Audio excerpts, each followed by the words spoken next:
بسم اللہ الرحمن الرحیم۔ معزز اساتذہ کرام و معلمات، دیگر ملازمین، السلام علیکم۔ امید کرتا ہوں آپ سب خیریت سے ہوں گے۔ الحمدللہ ثم الحمدللہ، جس طریقے سے، جس عزم کے ساتھ میں اور میری اپنی جان نثار ٹیم پہلے کی طرح، ہمیشہ کی طرح، جس جرأت اور بہادری کے ساتھ آپ کے حقوق کی جنگ لاہور کی سڑکوں پر گرمی کی شدت، دھوپ کی تپش اور تپتی سڑک کے اوپر بغیر کسی چٹائی کے سارا دن سیسا پلائی ہوئی دیوار کی طرح پرعزم ہو کر بیٹھے رہنا، بھوک اور پیاس کی شدت کو برداشت کرنا، آپ کے حقوق کی جنگ کے لیے ہمارے 65 سالہ جو میرے سرپرست اعلیٰ چودھری محمد ارشد صاحب، ان کی عظمت کو سلام، اور میری پوری ٹیم جو سینکڑوں کی تعداد میں میرے ساتھ گئی تھی، ان کی عظمت کو سلام، جنہوں نے بے لوث ہو کر ہر چیز کو پس پشت رکھ کر میدان عمل میں بیٹھے رہے، لیکن جس بے حسی،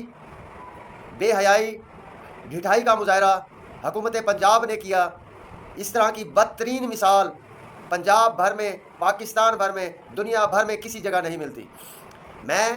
پنجاب حکومت کے اس طرز عمل کو جمہوری طرز عمل نہیں کہتا، یہ ایک ڈکٹیٹرشپ ہے، جہاں پر اساتذہ کرام، دیگر ملازمین، خواتین اپنے حقوق کے لیے ان کے گھر کے سامنے بے یار و مددگار بیٹھے رہے، اور یہ اے سی کمروں سے باہر نکل کر انہوں نے اتنی توفیق نہیں کی کہ یہ جو ان کے ووٹر اور سپورٹر ہیں، ملازمین ہیں، ان کے بچے ہیں، یہ جو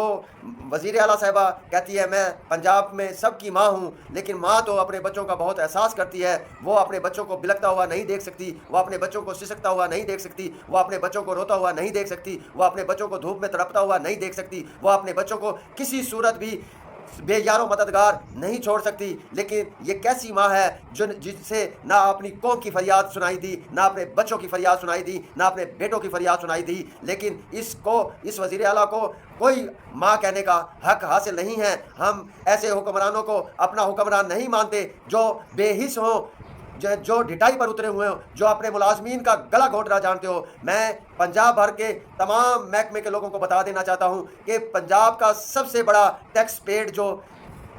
طبقہ ہے وہ اساتذہ کرام اور دیگر ملازمین ہیں، جن کے ٹیکسوں کی وجہ سے یہ حکومت چل رہی ہے، جن کے پیسوں سے یہ حکمران عیاشیاں کر رہے ہیں، جن کے پیسوں سے یہ ٹھنڈے کمروں میں، اے سی کمروں میں، اے سی گاڑیوں میں اور ہمارے ٹیکس کے پیسوں سے عیاشیاں کر رہے ہیں۔ ہم اپنے پیسوں سے اس طرح ان کو عیاشیاں نہیں کرنے دیں گے۔ ہم اپنا جائز حق، آئینی حق احتجاج کے ذریعے بار بار ان کو جھنجھوڑتے رہیں گے، بار بار ان کے فرائض سے ان کو بیدار کرتے رہیں گے، ان کو جگاتے رہیں گے، ان کو اسی طرح سڑکوں پر ان کے کیے ہوئے وعدے یاد کرواتے رہیں گے۔ مریم نواز صاحبہ، یاد ہے کہ آپ نے حکومت سے آنے سے پہلے انہی معزز اساتذہ کرام اور ملازمین سے یہ وعدہ کیا تھا کہ جب میں برسر اقتدار آؤں گی، آپ کے پینشن، آپ کی گریجویٹی، آپ کا لیو انکیشمنٹ، یہ 17A رول، یہ سب کے سب بحال کر دوں گی۔ آپ نے اس وقت یہ الزام اس نگران حکومت پر اور پی ٹی آئی کی حکومت پر لگایا تھا، لیکن اب تو وفاق میں آپ کی حکومت ہے، پنجاب میں آپ کی حکومت ہے۔ ہم ملازمین آپ کے کیے ہوئے وعدوں پر بار بار سراپا احتجاج ہیں۔ خدا را، ہمارے ساتھ آپ نے وعدہ کیا تھا، اسلامی جمہوریت پاکستان، اسلامی جمہوریہ پاکستان جو کلمے کی بنیاد پر بنا تھا، اسلام کی بنیاد پر بنا تھا، اور جس نے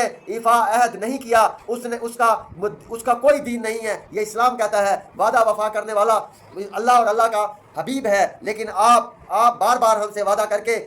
وعدے کی پاسداری نہ کر کے آپ نے وعدہ شکنی کی ہے۔ آپ ہمارے بھی مجرم ہیں اور اللہ اور اللہ کے رسول کے بھی مجرم ہیں۔ آپ کو اس وعدہ خلافی کا جواب دینا ہوگا۔ آپ حکمران ہیں، آپ کو ہمارے بچوں کے حقوق، جائز حقوق سلب کرنے کا کوئی حق نہیں ہے۔ آپ کو ہمارے جائز حقوق تسلیم کرنا ہوں گے۔ ہم انشاءاللہ اپنے مرکزی قائدین کے ساتھ محرم الحرام کے بعد جو بھی تحریک چلے گی، اس سے بھی زیادہ جوش اور جذبے کے ساتھ انشاءاللہ ہم اپنے حقوق کے لیے آئیں گے اور سر پر کفن باندھ کر آئیں گے، چاہے ہماری لاشیں گر جائے، چاہے ہمیں موت کے گھاٹ اتار دیا جائے، لیکن ہم اپنے جائز حقوق سے ایک قدم بھی پیچھے نہیں ہٹیں گے۔ اور میں آپ لودھنا کے ملازمین اور معزز اساتذہ کرام کو یہ یقین دلاتا ہوں کہ ہم